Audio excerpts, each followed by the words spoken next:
wabarakatuh. Saya Siti Hartini Hamid, mahasiswi dari Universitas Kayuran Ternate, Fakultas Ekonomi dan Bisnis, Prodi Akuntansi. Di sini saya akan menjelaskan apa itu konten analisis. Langsung saja kita masuk kepada poin yang pertama, yaitu pengertian dari konten analisis. Konten analisis adalah proses sistemasi untuk memahami dan menafsirkan makna dari teks, gambar, audio, video, atau konten lainnya. Ini melibatkan identifikasi, klasifikasi, dan penafsiran terhadap pola-pola atau tema-tema yang sering muncul dalam konten tersebut. Untuk mendapatkan pemahaman yang lebih dalam tentang subjek yang sedang diteliti. Materi selanjutnya yaitu konten analisis dalam kehidupan sehari-hari. Dalam pandangan sehari-hari, konten analisis adalah cara untuk memahami atau mengevaluasi informasi yang ditemui dalam berbagai bentuk konten seperti artikel, video, postingan, sosial media. Ini melibatkan pembaca atau menonton dengan cara cermat, mengidentifikasi pesan utama atau tema, dan mempertimbangkan implikasi atau relevansi dalam konten tersebut, seperti berita, pendidikan, atau hiburan. Yang ketiga yaitu contoh konten analisis. Ada 5 contoh diantaranya. Yang pertama yaitu membaca berita, mengidentifikasi fakta, opini, atau bias dalam sebuah artikel untuk memahami informasi dengan lebih kritis. Yang kedua yaitu menonton video tutorial, menganalisis dengan langkah-langkah atau metode yang disampaikan untuk memahami cara melakukan sesuatu dengan lebih efektif. Yang ketiga yaitu membaca ulang produk, menilai kendalaan dan relevansi ulasan untuk membantu dalam pengambilan keputusan pembeli. Yang keempat yaitu penganalisis postingan media sosial, mengidentifikasi tren atau persepsi yang sering muncul di antara pengguna untuk memahami pandangan atau opini publik tentang sesuatu topik. Yang kelima yaitu membaca buku, menafsirkan pesan atau tema yang disampaikan oleh penulis atau mendapatkan pemahaman yang lebih dalam tentang subjektif yang dibahas.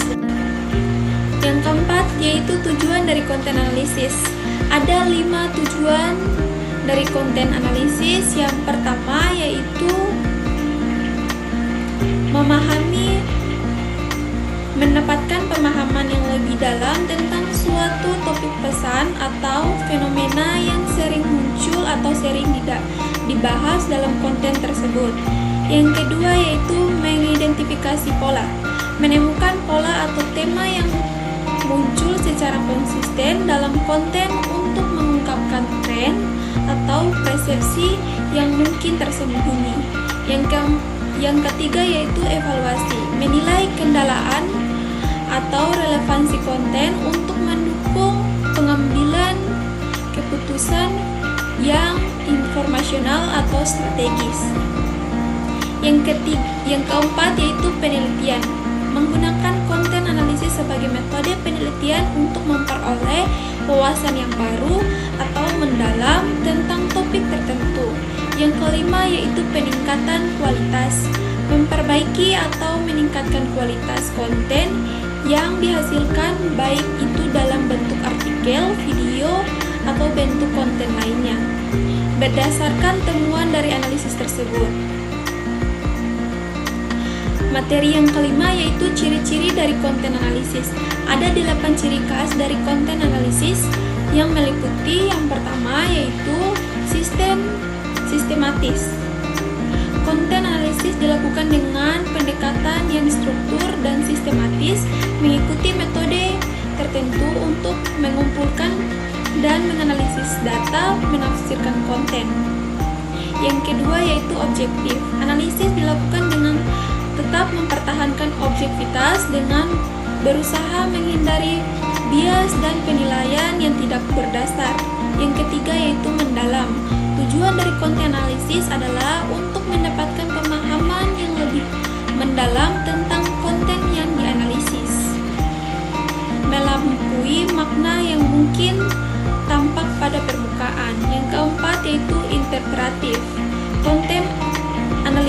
melibatkan interpretatif terhadap pesan atau makna yang terkandung dalam konten, seringkali melalui penggunaan kerangka kerja atau teori tertentu. Yang kelima yaitu beragam. Konten analisis dapat diterapkan pada berbagai jenis konten termasuk teks, gambar, audio atau video, atau kombinasi dari semuanya. Yang keenam yaitu reproduksi. Analisis harus dapat diproduksi atau diulang oleh orang lain dengan menggunakan pendekatan yang sama untuk memastikan konsistensi dan validasi temuan. Yang ketujuh yaitu kritis. Konten analisis melibatkan pemikiran kritis termasuk kemampuan untuk mengidentifikasi kelemahan atau kekurangan dalam konten yang dianalisis. Yang kedelapan yaitu konseptual.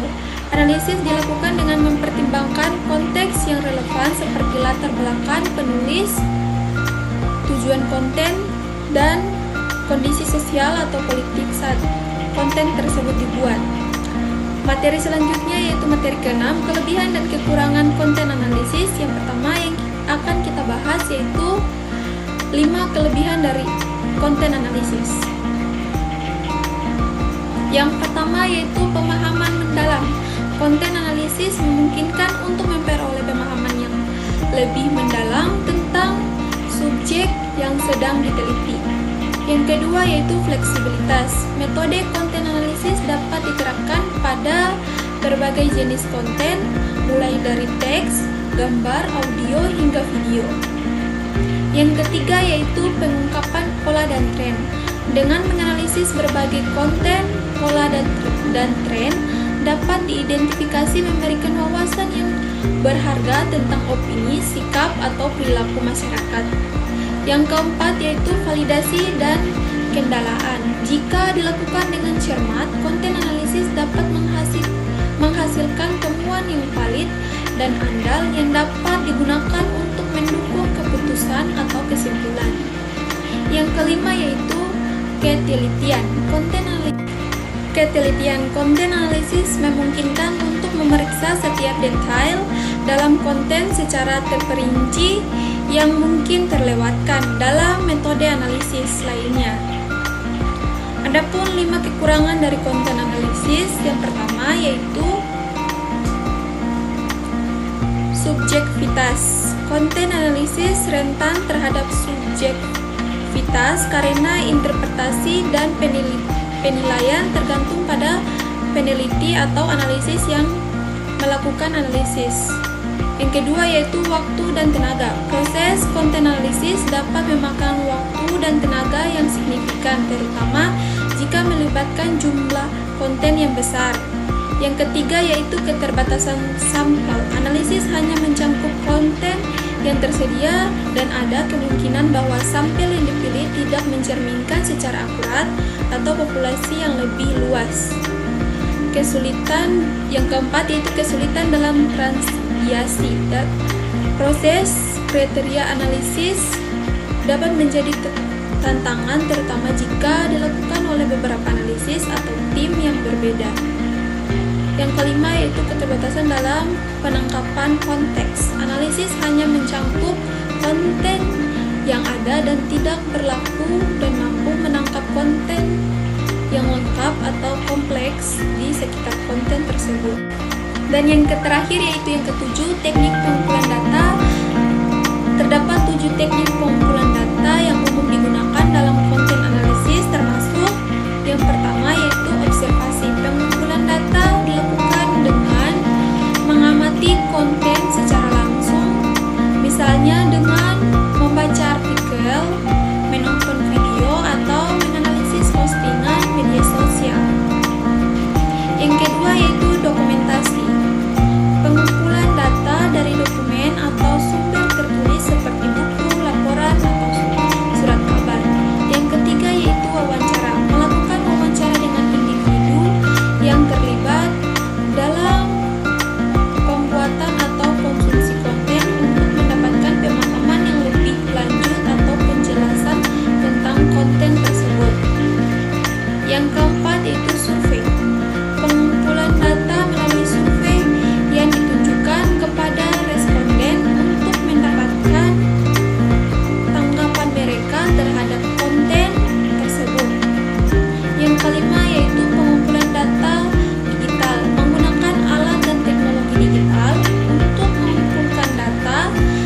berbagai sumber online seperti web,